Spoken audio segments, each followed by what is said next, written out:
Welcome everyone to the Rem Gordo YouTube channel for week 2 of the AFL Finals for 2022. How are you, Gordo? Feeling pretty good, Rem Dog. It was a fantastic week of footy. Wasn't it? Every single game just had my full attention. It was. Fantastic to watch. Yes, yeah, it all kicked off on Thursday night where we saw the Lions get up in a seesawing shootout at the Gabba to beat those Tigers in the dying moments. Absolutely fantastic. We saw Sydney's pressure through the roof at the MCG against Melbourne, winning by 22 points. Wasn't that just an unbelievable display of football? And we saw Geelong in an unbelievable match at the MCG on Saturday Twilight Football, winning against the Pies by 6. Could have been one of the best finals that I've ever seen, to be honest. Oh, it was fantastic. And we saw the Freo Purple Haze absolutely come back from the dead to beat the Bulldogs. They just ran over the top of them. It was 41 points. Yeah. They were up by. It was like 1-42. Unbelievable football, wasn't it? Couldn't say it better myself. Yeah. So we'll get into the matches just to break them down for you even further. So we'll start off with Brisbane and Richmond. Who caught your eye? So I said last week, I had my full attention on Lachie Neale and Hugh McCluggage to see how they would respond after round 23 where they got demolished by the D's. And Neale was massive. He had 39 disposals, 15 clearances, and 21 contested possessions in just a huge game. I can't believe that the Tigers didn't put anyone on him. That was, just a big question mark. What was going through I have no idea. But the coaching staff, Hugh McCluggage as well, I'll have to point him out. He had 26 disposals and he kicked the ball 17 times out of that 26. And also hit the scoreboard with the goal. So I think when McCluggage plays well and kicks the footy, Brisbane do well. Yeah, I thought also leading on to that, Richmond on the other hand, that Prestia injury sub out was very influential, I thought. And bringing Dustin Martin in 80% fit, it was a line ball decision that unfortunately didn't pay off for the Tigers. I thought it really, it was really hard for them to come back, and especially that last quarter when you see Dusty on the bench. He's one of the star players in the past few years, and to see that happen, it's not what Richmond fans want and the team. So credit to the Lions in the end, well-deserved win, wasn't it? I thought they deserved to win the game. Jack Revolt kicked 2 amazing goals in the last quarter on the boundary. I thought that might get the Tigers over the line. Yeah, I did too. And that Tom Lynch score review, very controversial moment, but I think the right decision was made in the end. I agree with that.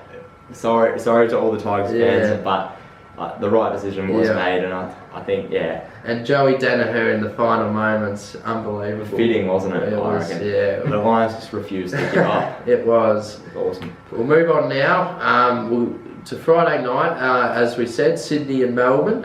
Just unbelievable pressure from Sydney, wasn't it? It was. Every single time a Melbourne player got the ball, Sydney were all over them. We saw Mills, Parker Heaney and Rowbottom have 39 tackles between them.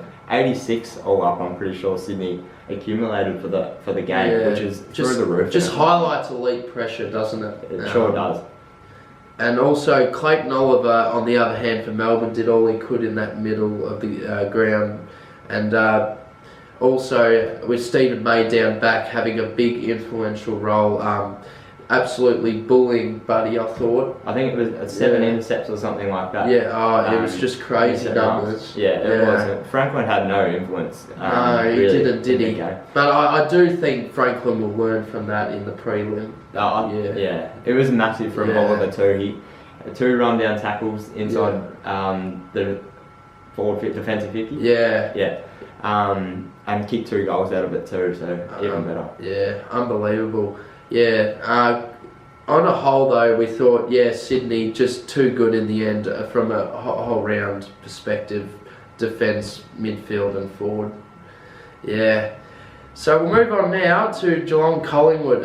What a game this was at the MCG. You thought Geelong were down and out at certain patches, but they just rise to the occasion, didn't they? They sure did. I think early on, Collingwood had plenty of opportunities, Yeah. and they ended up kicking a lot of behinds in that first quarter when It I was- really felt that they could have put their foot down a bit more. It was very hard. They wouldn't let Geelong play their free-flowing sort of running game style that they've adapted to this year. Yes. And I thought that Geelong might be in a bit of strife. Yeah, I thought that too. But it was Not taking their opportunities, were they? Collingwood? No, not at all. And it was massive individual efforts from Geelong players. Especially this guy.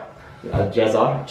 Tell me about Jezza. Oh, he was unbelievable. Just pinpoint passes inside 50, and the goals he kicked were just at clutch stages throughout the match, and just to get Geelong within that momentum swings was just unbelievable.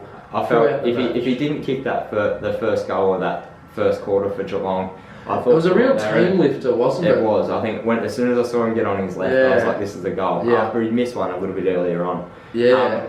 Gary Rowan. Oh, I thought it was the best final I've ever seen him play, and to play like that in a cutthroat qualifying final, not elimination of course, but it had high stakes written on it, and he just delivered, especially that contested mark in the last few minutes. It was just very captivating to watch, and just as a neutral supporter in that stage of the game was just unbelievable, wasn't it? It sure was. And another player I'd like to highlight from Geelong is Tom Atkins. He had 12 disposals in a massive fourth quarter. In that, he had 3 tackles, 8 contested possessions, and 4 clearances as well. I just like in the dying stages, you get someone that's doing the real grunt work, just refuse to go down. And then on the other hand, Collingwood having 4 of the top disposal possession getters, but not getting the job done. But we've got to give special mention to Jordan De Goey. What an exciting game he played, didn't he? He sure did. He was in everything. Kicked those 2 running goals in the fourth, and I thought that would sink Geelong. That would sink them. Just absolutely massive. Prove that he's worth a fair bit of money for Collingwood. Hopefully they hang on to him. It goes against you what you said though last week about the De Goey Dangerfield, whoever's going to win that. It was just very close, wasn't Dangerfield got smashed in that. And I think Geelong were very lucky to come out on top, but they did refuse to give up. Yeah, no, it was an unbelievable match to watch at the MCG. Not often you see Collingwood lose a close one. So I can't see them losing another close one this year. Alright, we'll move on now to the last game of the weekend, and it was Freo and the Bulldogs at Optus Stadium. Gordo, what did you think of this? I felt like it wouldn't go the way. I could not have picked this script, to be honest. Bulldogs to come out firing, it made a lot of sense. Their experience, their finals experience really shone through. I thought Bonham Kelly was amazing, and so was Dunkley. He just tried so hard, was in everything. But they had a bit of a fade out. They did. It was unbelievable. Freo just ramped up their pressure, and I felt like the high intensity impact throughout the last half in particular, and midway through that second quarter, it just Bulldogs just couldn't handle it, and I feel like it started in the midfield with Sarong and Brayshaw, and then it filtered throughout the forward line and the back line defensive pressure. But special mention to Michael Walters in particular. What an unbelievable game he had. 3 crucial goals throughout the match, and it just really captivated an unbelievable second half of Freo, wasn't it? It sure was. I think that Bulldogs kicked the first, how many goals was it? Yeah, it was the first 6 goals, First 6 goals of the game. And Freo started to build back into it in the later half of the just missed opportunities again, wasn't it? Just from like the Bulldogs, Collingwood. I think there was two late goals in that second term. And you could just see the crowd rise. It was Amiss and Sarong that kicked those last 2 goals in the dying stages, and that really lifted the Freo Dockers, I think. 55-point turnaround to end up winners by 13 points. Gee. You won't write that script, will you? No, I think Sarong was massive for a young player. 33 disposals, 10 clearances and a goal. You can't ask for a better game from a young. Credit to just very young, but just standing up to the occasion. He sure did, absolutely. Yes. All right, we'll move on now to the semi-finals. So this is week 2, Gordo, of the final series.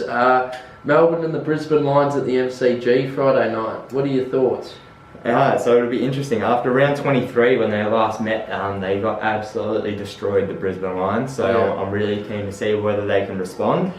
Again, they've got another tough game, but it was always going to be tough finishing down there playing Richmond in the first one. They've got a tougher opponent, I think, this week in Melbourne. So I'm really keen to see how much time Melbourne put into Neil. Last time it was a collective effort.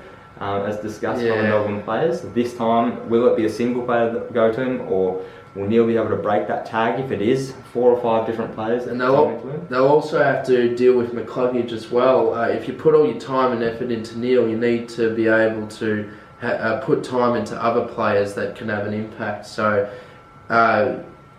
Brisbane need to stand up though in this scenario. If Melbourne are going to absolutely tag a couple of key players, there needs to be players standing up, isn't there, for Brisbane? I think so as well. And Brisbane can't keep it long.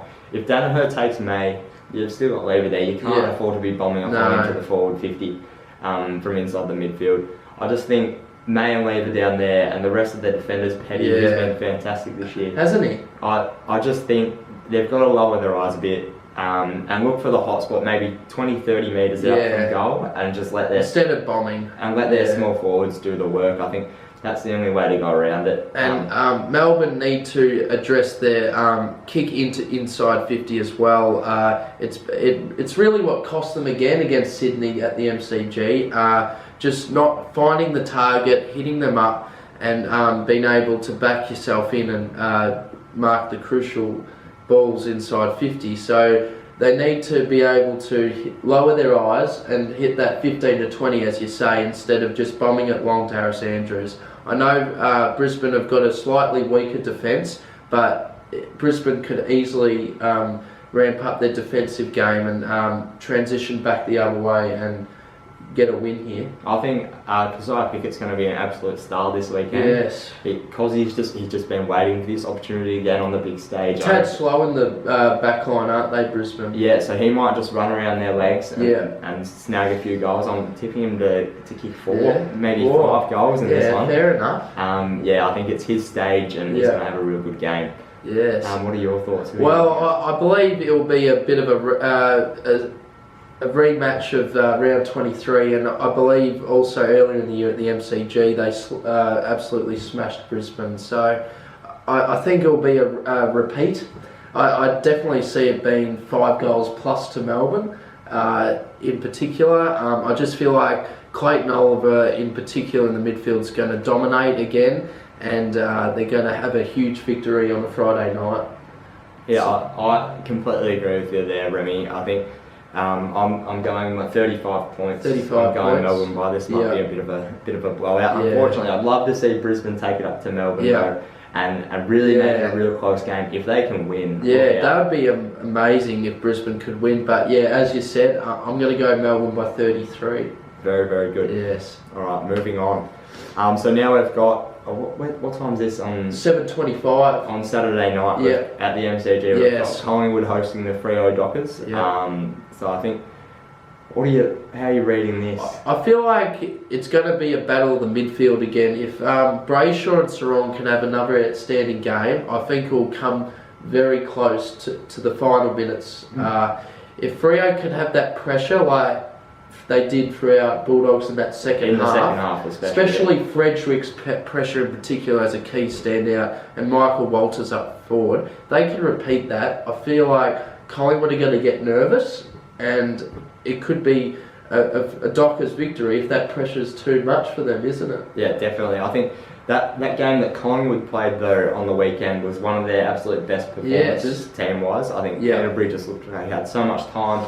They had the goalie firing, they had their wingers playing really good roles, Sidebottom and Dacos, and I think Nick Dacos in the back line, his kicking is just elite. So I think if Collingwood can sustain that type of performance, they'll comprehensively beat the Dockers in this one.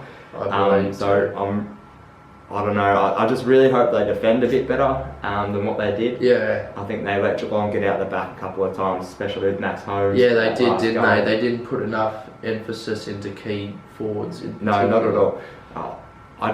It'll be really interesting to see whether De Goey can back it up. Yeah, that's one a good very game in about every 5 or so. Maybe he can make it 2 in a row here and just sink the Dockers. Yeah. I think it'll be a very, as I said before, very close. I'm gonna go Collingwood by 3 points in this one. I feel like it's gonna be momentum swings either way, but when it comes to the final quarter, I feel like just Collingwood at home, it's going to get them over the line. And as you said, De Goey, Pendlebury, these type of players, it's just going to be a bit too much for Freo, I think. What do you? I'm keen to see whether Fremantle's forward line can fire. Yeah. Like they've been lacking lately, not being able to put a big enough score on the board to win a game. I think in this one they're going to have to kick 12 or 14 goals to beat Collingwood. I just think I'm going to tip Collingwood by 20 points in this one. If the Dockers can get out to a bit of a lead, I'll back Collingwood to reel them back in, especially in front of, it'll be 80,000 Collingwood supporters. Far less Freo supporters in the house. I think it's going to be a very hostile environment. So I can't see Freo getting this one done. Been a fantastic effort all season, but it'll be up to them to prove me wrong. Yes, no, you're very good, Gordo. Just a special shout out to everyone that's viewed our most recent post on YouTube. Remy and I, throughout the week, we were just tracking the views on it, and we could not believe the overwhelming support from our audience. Huge shout out to everyone. Massive shout out to all of you. Thanks very much, and hopefully you can get around the rest of them too. We've got 2 more after this, 2 more editions. Next week we're possibly going to be looking for a special guest, so like and share it with your friends. We're really enjoying it, making these videos for you guys. So one other question though before we go, are you changing your player of the finals? Because we saw Lachie Neale have a standout game. Well, after week 1's performance, I believe Lachie Neale's my tip from now. I feel like going into week 2, if he can have another blinder, just depending if Brisbane get through, he'll be leading that charge. What do you think, Gordon? Melbourne lost that first game, but I still think Clayton Oliver is absolutely huge. So I can't steer away from him. I can see Lachie Neale getting tagged this week, so he might not have as much of an influence and have as good a game as what Clary's going to have. So I think if Clayton Oliver can play 3 or 4 games, he'll easily win player of the finals. Are you changing your tip for the Premiership tip? No, I'm going to stick with Geelong. I feel like that first week final, it's going to hold them in good stead because they'll need a good rest after a close victory. So I'm still backing Geelong. I'm thinking after this week we're going to get the best 4 teams of the year as the remaining 4 teams in this season. And I'm still staying with Geelong as well. Very hopeful as a Geelong supporter, but I'm a bit wary of Sydney and Melbourne as well. They're really looming as threats to the Cats here. Very well said, Gordo. Alright, thank you very much everyone for watching, and we'll see you for week 3 of the finals next week. No worries, we'll be back next Tuesday with the prelim final episode. Thanks, Gordo. No worries, cheers man.